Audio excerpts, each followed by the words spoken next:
¿Qué tal? ¿Cómo están ustedes? Bienvenidos a la entrevista verdadera que hacemos acá en la red. Seguramente cuando se empezó a discutir toda esta nueva ley de los estacionamientos que empezó a regir, nadie imaginó que el tiro iba a salir por la culata, que para muchos consumidores de estacionamientos iba a ser peor el remedio que la enfermedad. ¿Por qué? Porque hoy se está pagando en muchos casos más de lo que se pagaba antes de que saliera esta nueva ley. Vamos a hablar de qué pasó en el camino, qué están pensando las asociaciones de consumidores. Estamos con Hernán Calderón, que preside Conabecus, para hablar de este tema, Hernán, de lo que pasa también con la compensación de los 7.000 pesos a propósito de la cuestión del papel tisú, qué pasa con los cortes de agua y aguas andinas, con el caso de Saber Más Vida, con los alumnos de la Universidad Arce. Incluso podemos darle un vistazo si tenemos tiempo. Un montón de temas, Hernán, pero partamos con este de los estacionamientos, que me parece de la mayor relevancia porque se está moviendo esto. Entiendo que hay un proyecto de ley que se está preparando que puede ser draconiano respecto de quienes operan en estacionamientos, y además manifestaciones públicas que pueden ser también relevantes, una protesta nacional, entiendo, si tú me confirmas, que se está preparando. Bueno, mira, saludar a los, sí, claro, a los televidentes y gracias por la invitación, Juan José.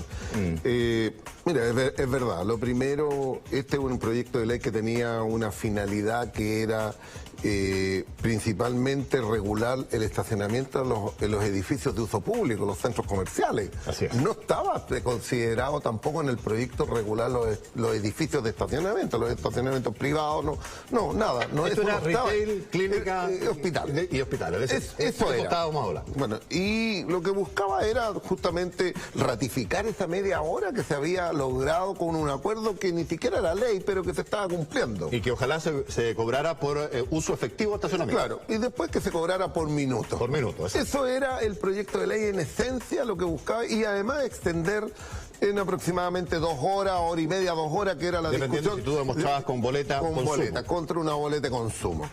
De eso no quedó nada. De eso no quedó nada.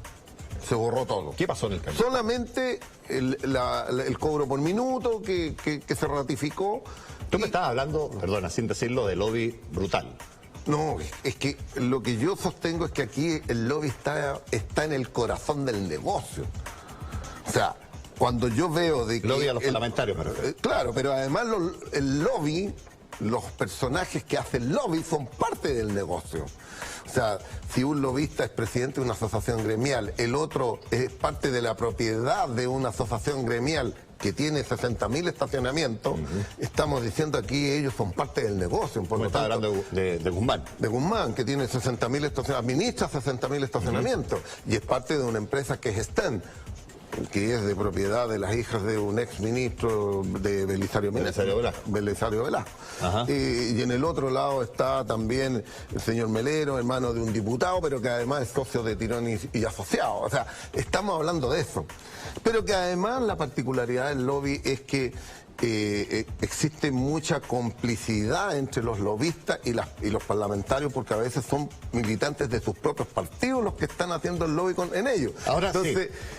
Esto es tan intenso. Además, las asociaciones gremiales hicieron reuniones con el ministro de Economía. El ministro de Economía apoyaba este proyecto y después de una reunión con las asociaciones gremiales cambió de posición, se dio vuelta carnero. De eso estamos hablando.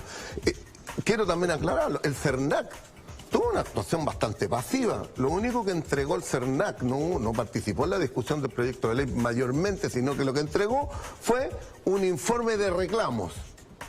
Esa fue toda la actuación. En consecuencia, aquí lo que tuvimos fue, primero, que el gobierno se cambió de pista. Y segundo, en la presión que hubo de los empresarios, con destacados constitucionalistas que fueron a defender el derecho de propiedad del cual supuestamente se estaba vulnerando, y lograron convencer a los parlamentarios. Y este proyecto de ley, que en la Cámara de Diputados tuvo 75 votos a favor, en el Senado hubieron 2 votos en contra y una abstención, y todos los demás votaron a favor. El fondo de esto es que se reconoce finalmente en el proyecto de ley el derecho a propiedad, como dices tú. No está obligado el centro comercial, por ejemplo, a tener estacionamientos, pero nada lo obliga a entregarlos gratis, por un lado. Y por otro lado, lo que está también en controversia es esto de la libertad de precios que hay en Chile. Exacto. Y ustedes, las asociaciones de consumidores, tienen las manos más bien atadas en esa materia. Hay poco que en materia legal o de reclamo frente al CERNAC pudieran eventualmente hacer frente a tal... lo que ha habido, Hernán, es una alza de precios no concertada, no me atrevería a decir concertada, pero en una gran parte, un gran número de los operadores de estacionamiento. Bueno, yo sostengo que esto es un verdadero cartel, el tema de los dueños de estacionamiento, porque aquí hay una empresa que tiene 60.000, otro tiene 12.000, que es la que tiene estacionamientos en subterráneo, que además son concesiones, porque se les da el derecho para usar el subsuelo. Correcto. Y un montón de cosas que están ahí anómalas. Pero que nosotros quisiéramos que eso se regulara. Lo primero que estamos haciendo hoy día, se está preparando una gran protesta contra el abuso de la ley de estacionamiento. ¿De quiénes? ¿Quiénes participan en esto? Ciudadanos. Las organizaciones ciudadanas, las organizaciones no gubernamentales, sindicatos, asociaciones gremiales, confederaciones de trabajadores. Y todo esto estamos ya coordinando. ¿Quién se ha ido sumando a esto, Hernán? Bueno, mira, hay importantes organismos que están participando en protestas permanentemente. No quiero dar a conocer los nombres todavía, porque creo que es mejor mantenerlo en reserva. En los próximos días van a tener la noticia. ¿Quiénes son? De parte de las asociaciones de consumidores, hay un grupo de asociaciones de consumidores que ya está adhiriendo a esta protesta, hay movimientos ciudadanos que están adhiriendo, hay, confederaciones de trabajadores, tanto de fiscales, no fiscales, privados, de empresas públicas, que están adhiriendo a este movimiento que va a ser el llamado a que un día determinado no ocupen los estacionamientos como protesta por los abusos que ha habido. ¿Y va a haber movilizaciones también ese día? Bueno, estamos evaluando si van a haber movilizaciones o no, o algunos actos para poder también hacer presente de que hay entidades y confederaciones de distinto tipo, incluyendo pymes, que están también molestas porque también los afecta, y por lo tanto eso es lo que están. No hay una fecha definida para eso todavía. Estamos evaluando dentro de muy luego, un par de semanas, no más allá. No más allá. Okay. Eso es porque no queremos tampoco afectar la gran marcha del 26 de No Más AFP, que también ellos están evaluando también adherir a este movimiento para poder apoyarlo, porque también son afectados. Wow, a lo mejor los estrategas del mundo del mercado del estacionamiento están arrepentidos de haber tomado la decisión de subir los precios, aunque cuando tú en una economía de mercado, Hernán, afectas el costo operacional de cualquier negocio, te lo van a traspasar a precio. Y eso es lo que han hecho los operadores de estacionamiento, y suena razonable. Lo que ocurre es que salimos pachadas. Sí, lo que ocurre, Juan Porque José, aquí le subes el precio, desde el punto de vista de que lo hace responsable, por ejemplo, de la seguridad de las cosas que quedan adentro del auto y del mismo auto. También perdimos. Porque cuando yo antes demandaba por alguna robo o daño a un vehículo en el interior del estacionamiento, los tribunales decían que era parte del servicio y él tenía que responder, pero yo no tenía que probar que ese estacionamiento fue negligente en el cuidado. Exactamente, que no había tomado las medidas de seguridad. Con este Hoy día se lo ponen al consumidor. Se fue al consumidor, el consumidor tiene que probar que ese estacionamiento no tomó las medidas suficientes para proteger el bien del consumidor. Eso es parte de una carga, de una prueba prácticamente imposible poder demostrarla para un consumidor. Entonces, en vez de avanzar, retrocedimos también en este aspecto. Hernán, una cosa es la manifestación, eventualmente una marcha, una protesta a nivel nacional, entiendo que están preparando. Va a ser a nivel nacional. Y lo otro es, yo lo decía al comienzo también, un proyecto de ley nuevo, distinto, adicional al que se aprobó y entró en vigencia, que modifique una vez más el estatus de lo que pueden cobrar o no cobrar los estacionamientos en Chile.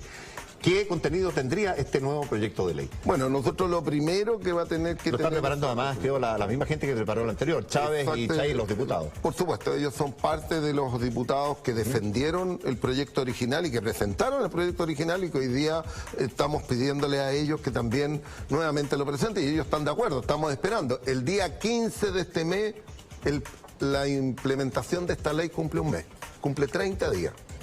Y probablemente podría ser una muy buena fecha. ¿Qué día dijiste? El día 15 de marzo. Ese día, perdona... Cumple 30 días desde que se entró en vigencia. Corrígeme, pero además ese día tengo la impresión que es el Día Mundial del Consumidor. Exacto. Podría ser un muy buen día para poder lanzar esta protesta de los consumidores y de los usuarios contra la ley de estacionamiento. Yo creo que esa es la fecha que podría ser. Eso es lo que todavía no está definido. Tú propones. Y respecto al contenido del proyecto. El contenido del proyecto para nosotros sería volver nuevamente a ratificar la media hora, más ese tiempo adicional para que los consumidores en los centros comerciales puedan tener la gratuidad contra la boleta de compra. Perdona, pero es reponer el proyecto original. Pero también creemos de que hay que empezar a pensar en la regulación de precios en algunos aspectos. No puede quedar a discreción de los operadores. Está más difícil eso, ¿eh? Bueno, pero vamos a tener que discutirlo. Pero hoy día nosotros, cuando hay una posición dominante donde no hay competencia, los tribunales de libre competencia también manifiestan controles de mitigaciones para no afectar a los consumidores. Que son limitaciones finalmente a la libertad de precios. Exacto. Y entonces nosotros estamos también en condiciones de poder decirle de que si hay que fijar algún precio máximo, también, porque muchos de estos son concesiones, y cuando hay concesiones son el Estado el que otorga concesiones, y por lo tanto tiene derecho a poner condiciones para que se presten esos servicios. Eso es parte de lo que nosotros creemos que también se va a hacer. Y esto lo vamos a ir manifestando porque creemos de que hoy día, después de ver esta implementación de la ley, donde significó que automáticamente con el cambio de ley algunos subieron los precios más de un 50%, creo que es demasiado abusivo y no podemos dejar esto a las manos de la libertad de precio como hoy día lo tenemos. ¿Qué garantía hay, Hernán, de que reponer un proyecto de ley tal cual el que se presentó antes, que fue enteramente modificado, vaya a terminar solucionando el problema? O sea, yo creo que hoy día estamos en una situación distinta a cuando se inició el proyecto. Hoy día tenemos elecciones. Este año, en noviembre. Sí. Y va a ser, en medio de las elecciones, sería la tramitación de este proyecto. Y aquí vamos a ver si los diputados y los senadores están dispuestos a arriesgar que sean reelegidos.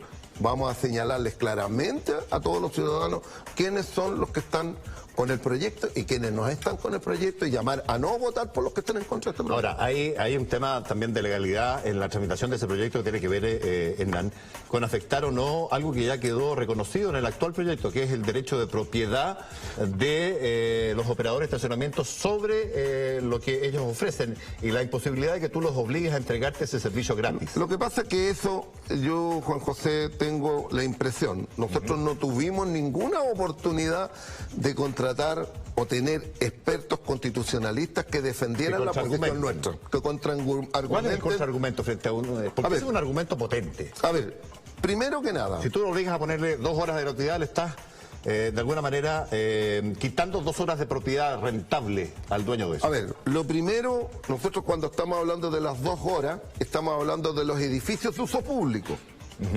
En los edificios de uso público, para que ellos puedan tener autorización para construir y funcionar, tienen la obligación de tener una cantidad de estacionamientos de acuerdo a su carga de ocupación. Esa es una mitigación por el daño que causa al entorno. Hasta ahí llega la obligación. Hasta ahí llega la obligación. La cantidad de estacionamiento es una mitigación. Entonces, esto no es un servicio, no es un giro principal, es un servicio accesorio. Está bien. Es más, la ley contempla de que cuando alguien este servicio accesorio o complementario lo presta en forma gratuita, incluso le otorga franquicia de rebaja de impuestos territoriales. Claro. Entonces estamos hablando de una mitigación. Estamos hablando de otra cosa, y en consecuencia yo puedo fijarle condiciones, porque él puede adherirse justamente a las franquicias de rebajas de impuesto territorial. Entonces, y de hecho lo hicieron. Durante décadas, todos los malls y centros comerciales año a año solicitaron a impuestos internos las rebajas del impuesto territorial y impuestos internos se las rebajó. Se lo puedo demostrar con documentos, con todo, porque eso está. Entonces, ¿qué era? Era una mitigación. Las mitigaciones no tiene por qué pagarlas el público, las paga el que quiso el que provoca el problema, el que provoca el daño. ¿Por qué tenemos que pagar nosotros mitigaciones? Ese es el argumento que nosotros tenemos. Yo lo manifesté reiteradamente en la comisión, en distintas comisiones. Yo en esta tramitación de esta ley estuve permanentemente exponiendo, pero exponíamos solos. No teníamos más que nosotros contra un ejército de constitucionalistas de los más destacados del país y que contraargumentar a favor de las empresas. Eso es lo que hoy día tenemos que lograr. Ojalá que haya constitucionalistas que vayan a defender la posición de los ciudadanos y de los consumidores, porque eso es lo que necesitamos. Hernán, ya, sobre este tema entonces, con claridad, una protesta a nivel nacional a la que se han adherido un montón de organizaciones, que probablemente sea en un par de semanas más, y un proyecto de ley que reponga el original y que va a ser tramitado como presión, dices tú, justamente en un periodo electoral o en esos meses. Sí, yo y creo se verá que la presión que es capaz de ejercer los movimientos sociales, la gente, el público, los electores sobre los parlamentarios. Eso es. Pasemos a otro tema. Está la compensación de los 7.000 pesos por cada chileno a propósito de la colusión del papel tisú. CMPC y ustedes llegaron a un acuerdo, ustedes pusieron una demanda, son los únicos que pusieron demanda con ADECO, entiendo. Sí. Ni el CERNAC ni otras organizaciones la han puesto. Eso está listo, la plata está acordada a satisfacción de la empresa y de ustedes.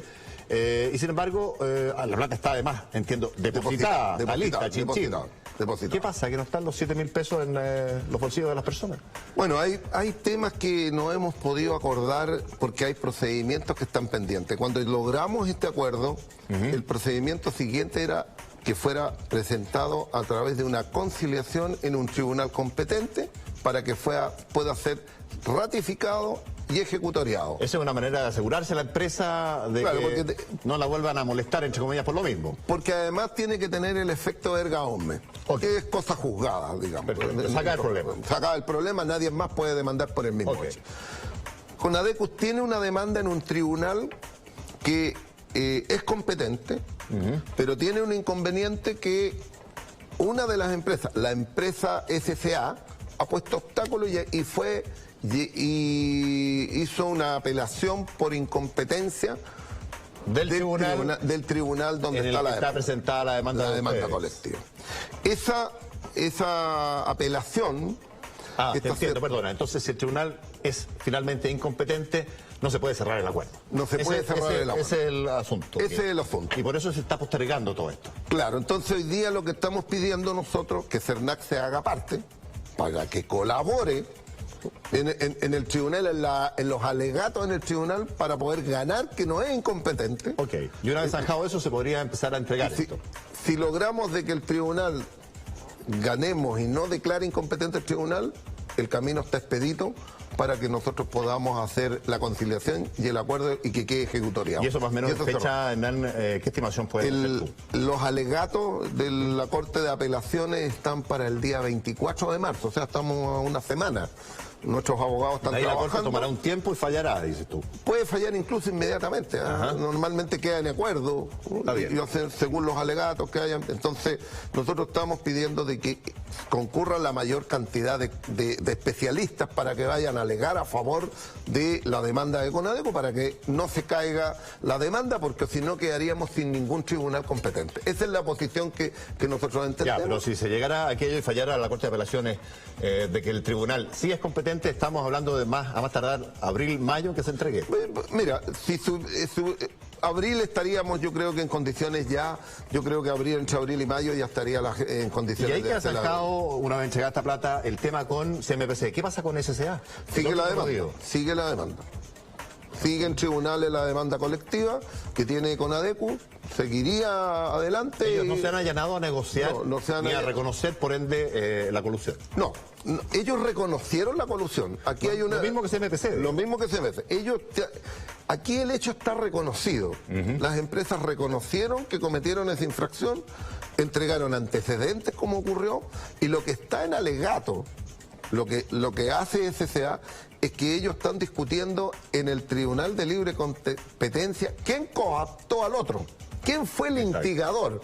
Porque eso tiene un efecto. Se pone en el lugar de la víctima, de un operador dominante al que no tuvieron sino que plegarse, claro, que era el que mandaba al grande en el mercado. Esa es la discusión que hay en el Tribunal de Libre Competencia, que la próxima semana hay alegatos también sobre este tema. Nuestros abogados también participan. Ellos están buscando eximirse de responsabilidad. Lo que podría suceder, dos casos. Si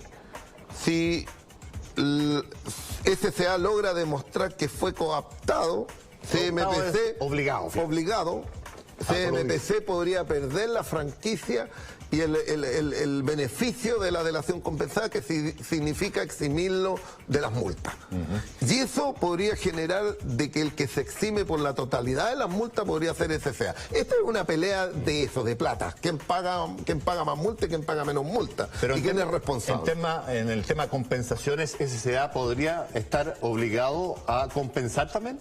Por supuesto, si eso no lo exime las compensaciones. Okay. Por lo tanto, por este caso, como él no quiere entrar en una negociación y una conciliación, vamos a tener que esperar que salga el fallo del Tribunal de Libre Competencia, y una vez que esté el fallo, eso va a determinar... Y eso podría explicar que cayeran otras luquitas. Hernán, te invito a hacer una pausa en la entrevista verdadera, regresamos al tiro con más. No se vaya, hay otros casos que comentar también.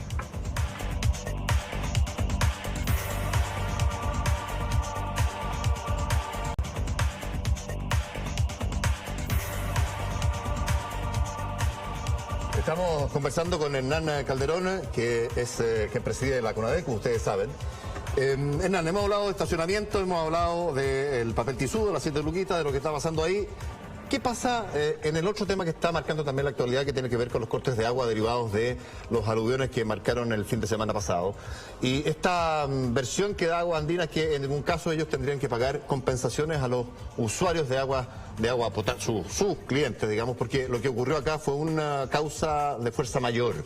Y tienen un punto ahí, que si no hubiera caído este aluvión o aluviones, el servicio hubiera seguido siendo continuo y de calidad. Bueno, lógicamente nadie discute de que hay una fuerza mayor, pero cuando hay una fuerza mayor hay protocolos, hay procedimientos que hay que cumplir. Y en consecuencia lo que nosotros estamos pidiendo es que la investigación arroje si se cumplieron todos esos protocolos, si la empresa cumplió cabalmente todas las obligaciones que tiene cuando se producen estos eventos y que no haya habido negligencia. Por ejemplo, en otras ocasiones, a pesar de que ha sido fuerza mayor, la empresa ha sido sancionada por la superintendencia porque la información no fue oportuna y veraz y no actuó con el profesionalismo que se debía actuar. Esto es porque cuando ocurren eventos de este tipo, la información hacia los usuarios tiene ciertos protocolos que debe cumplir, y si la empresa no los cumple, significa que falló ante esas condiciones, esos protocolos. En segundo ¿Qué impresión lugar, tienen ustedes respecto de eso? ¿Se cumplieron o no los protocolos? O sea, nosotros tenemos la impresión de que si se le comunica de un evento en la madrugada, tipo 1:30, 2 de la mañana, a las personas difícilmente se van a enterar, porque muchos ya... Por ende no pudieron tomar las providencias del caso. Tomar las providencias. Acumular agua y resistir de mejor forma. Exacto, el corte. Cuando llegó el aviso, a lo mejor fue demasiado tarde. Duró como más de 50 horas en mi caso, yo no sé en el resto, pero fue un corte suficientemente largo como para tener hubiera sido necesario avisarle con tiempo a los usuarios de tal manera que tomaran las providencias. Yo soy de los afortunados de la región metropolitana. ¿Vives en Maipú? Yo vivo en Maipú, tenemos agua propia y no sufrimos el corte. Al contrario, esta empresa que es municipal, le facilitó el agua a muchas comunas para que pudieran suministrar. Eso, agua de pozo, afortunadamente para ustedes, las más profundas ahí que no se ven afectadas por aluviones. Sí. Entonces, también puede ser de que puede determinarse de que ocurrieron algunas negligencias, algunos protocolos que pudieran haber fallado. En el caso que la superintendencia diga no se cumplieron los protocolos como debió haber ocurrido, ¿qué ocurre o qué pasa en ese escenario? Ahí, como la ley sanitaria no considera compensaciones, actúa la ley del consumidor en forma supletoria. ¿Ustedes están evaluando? Eso lo estamos evaluando, ya está nuestra gente trabajando y esperando. Exacto, y ya conversamos con el superintendente, le solicitamos de que se agilizara, nos dio la seguridad de que en 30 días este informe va a estar, que ya están haciendo el trabajo de levantamiento de información. Y nosotros vamos a esperar que también lleguen esos informes porque son determinantes pues para aprobar las negligencias de la empresa y exigir compensaciones. Ese es el procedimiento que estamos haciendo y esperando porque, claro, la experiencia nos dice de que muchas veces es fundamental el informe de la superintendencia porque en caso de ir a un tribunal, el tribunal va a citar a la superintendencia y no queremos tener que la superintendencia dice que cumplió, nosotros decimos que no cumplió y normalmente lo que puede suceder es el tribunal va a creerle más a la superintendencia por los datos y la información que tiene. Hernán, nos queda poquito. El caso de la ISAPRE Más Vida me parece muy interesante porque está ocurriendo en medio de esta intervención que ha decretado la autoridad, en este caso el superintendente, algo que yo no conocía, no sé si lo conocías tú, que es esta suerte de corralito, ¿no? ¿Verdad? Durante un espacio de tiempo, un mes, entiendo. Sí. Los afiliados de la ISAPRE Más Vida no se pueden mover de donde están, pese a la incertidumbre que hay respecto de la sobrevivencia de esta ISAPRE y de que han tenido que pasar muy malos ratos. Exacto. Muy malos ratos en razón de los conflictos que ha ido teniendo Más Vida con prestadores de salud. ¿Qué mirada tienen ustedes respecto a esto? A ver, mira, nosotros hemos tenido una opinión con respecto a Más Vida. Esta es una ISAPRE que viene con un problema económico hace ya más de 1 año y medio, hace bastante tiempo. Nosotros no nos parece este corralito, no nos parece que el que quiera retirarse no pueda irse. Porque eso más me parece que lo que están protegiendo que la continuidad de la ISAPRE. Claro, se podría producir como una suerte de corrida de afiliados que hiciera caer la ISAPRE. O sea, nosotros lo que dijimos en este caso, de que a nosotros nos parecía que lo primero era proteger a los usuarios. Y una medida para protegerlo es que si los usuarios se cambiaban de ISAPRE y ante la quiebra de esta ISAPRE, debiera protegérseles y transferírselos a otra ISAPRE en las mismas condiciones sin obligación de evaluar nuevos planes y programas a cada persona. Porque aquí... Eso tú sabes, Hernán, que es imposible. Nosotros sostenemos que la superintendencia tiene atribuciones y de hecho en otras ocasiones lo ha hecho.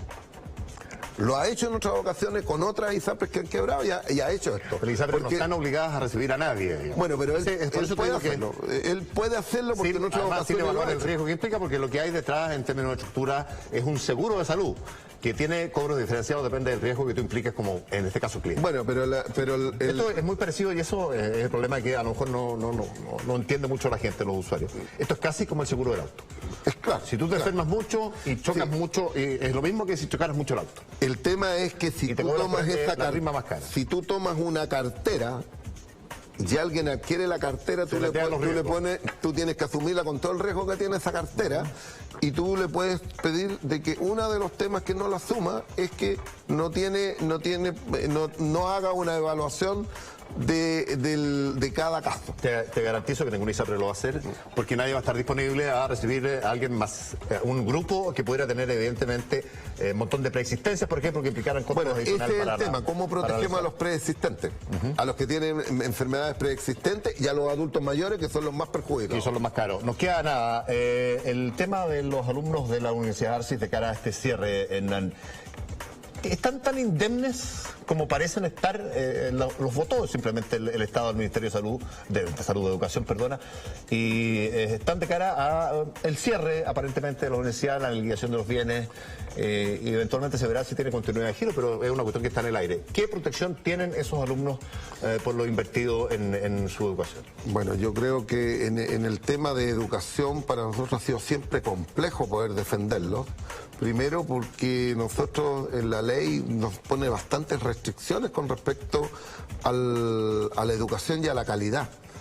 En la calidad de la educación prácticamente no podemos intervenir. Podemos intervenir donde está el contrato de adhesión. Ahí, en lo que le ofrecieron por contrato a ese estudiante. Y ahí podría eventualmente intervenir para poder buscar posibles compensaciones por el daño que le hicieron por una oferta que no se cumplió. Eso es lo más que podríamos avanzar.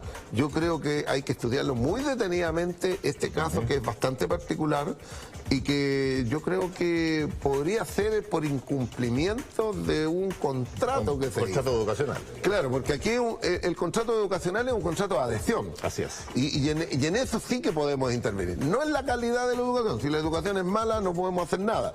Pero sí por el incumplimiento de un contrato de adhesión. Eso hasta ahí podemos intervenir. Calderón, te agradezco la gentileza de haber estado acá paseándonos por todos los temas. Así es que nada, esperaremos lo de los estacionamientos, que parece ser lo más noticioso del momento. Muchas gracias. Gracias. Buenas noches.